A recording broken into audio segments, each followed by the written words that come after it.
Bonjour. Après avoir fait le champ d'application, après avoir présenté le champ d'application de la taxe sur la valeur ajoutée, principalement les opérations soumises à la taxe sur la valeur ajoutée, on va réserver cette vidéo aux opérations exonérées de la TVA. Alors, petit schéma, et c'est un schéma important là encore, qui permet de voir la logique de la taxe sur la valeur ajoutée. Comme on a vu tout à l'heure, le tissu économique est constitué d'opérations économiques. Il y a la plupart des sous-opérations, c'est des opérations qui entrent dans le champ d'application de la taxe sur la valeur ajoutée et des opérations hors champ d'application sur la valeur ajoutée. Ça, on l'a déjà vu tout à l'heure. Alors, les opérations qui entrent dans le champ d'application sont principalement des opérations taxables. Il y a les opérations hors champ, mais il y a aussi les opérations exonérées. C'est l'objet de cette vidéo. Alors, ces opérations exonérées, il s'agit de quoi? Il s'agit de trois catégories d'opérations.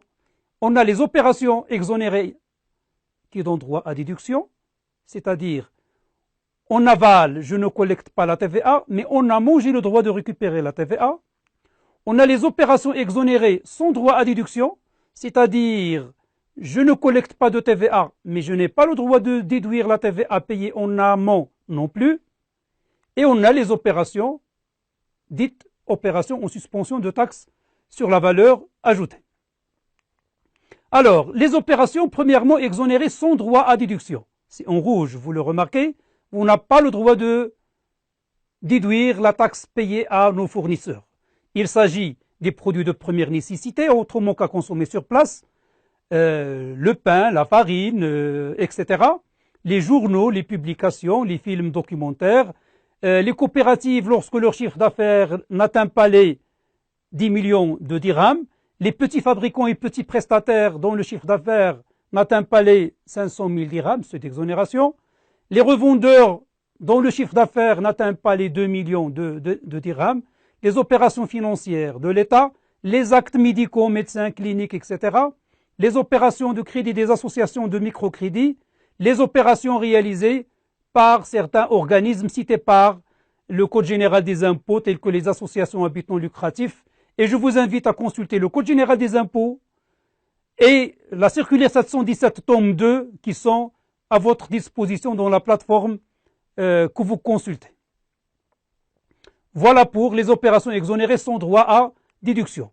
Alors, pour les opérations exonérées, mais avec droit à déduction, ça rime à quoi? Je suis exonéré en aval, je ne facture pas de TVA à mes clients, mais la TVA que j'ai subie en amont, que j'ai payé à mon fournisseur, j'ai droit à déduction.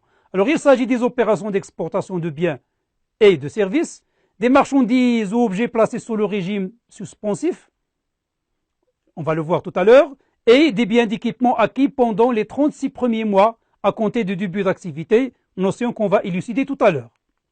Les engrais, le transport international, les constructions de logements sociaux, habitation principale, 1. Deuxièmement, la superficie ne doit pas dépasser 80 mètres et doit être au-delà de 50 mètres, et le prix ne doit pas dépasser 250 000 dirhams hors taxe.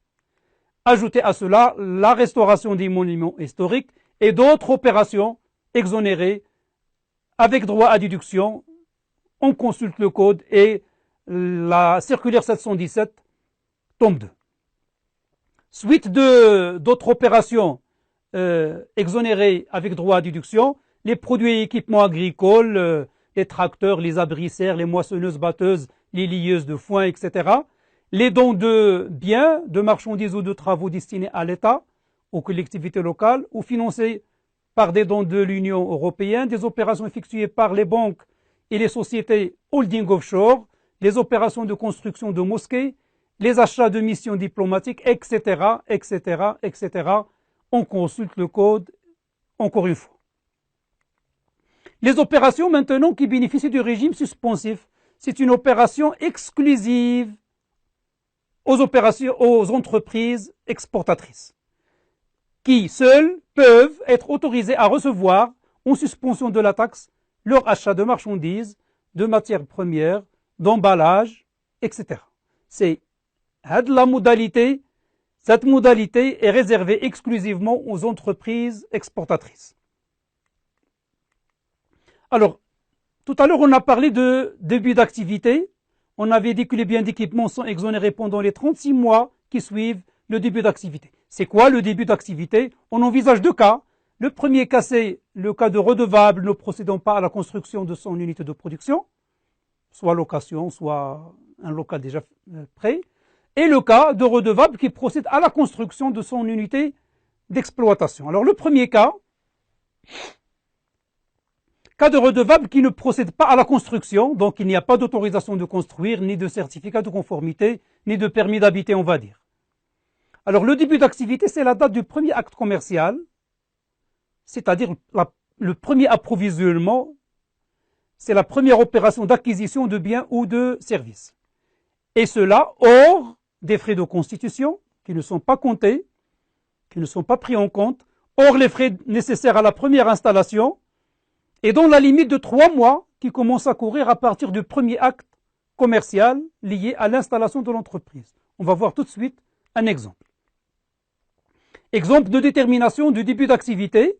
Alors, je suppose une entreprise créée le 1/3/2015 et fait une acquisition d'un bien d'équipement le 15/8 et il fait le premier acte commercial le 15/8. Par exemple, il achète de la matière première le 15/8. Alors, le début d'activité, c'est quoi?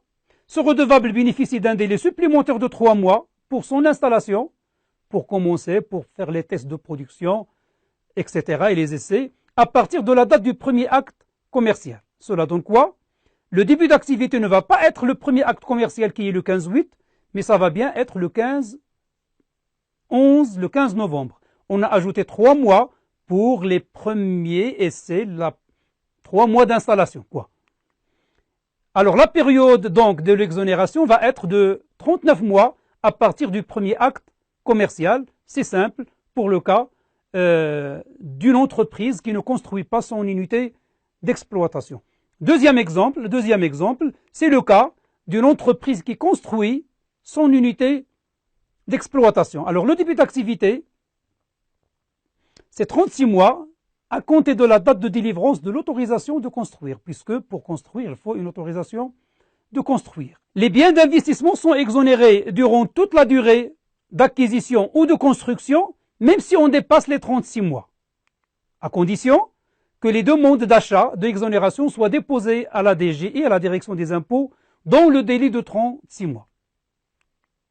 Exemple de détermination de début d'activité pour une entreprise qui construit son unité.